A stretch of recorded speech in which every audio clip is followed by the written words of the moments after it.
एक गांव में एक नन्हा सा बच्चा रहता था जिसका नाम हमजा था।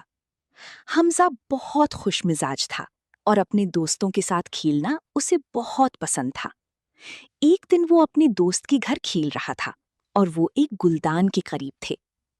अचानक खेलते खेलते गुलदान नीचे गिरा और टूट गया।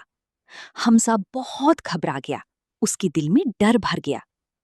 इतनी में दोस्त की अम्मी कमरे में आईं और टूटा हुआ गुलदान देखा। उन्होंने पूछा, ये गुलदान किसने तोड़ा? हमजा को अपनी अम्मी की बात याद आई। अल्लाह सच बोलने वालों को पसंद करता है। हमजा ने गहरी सांस ली और सच बोलने का फैसला किया। उसने कहा, आंटी, ये मुझसे गलती से टूट गया, मुझे माफ कर दें।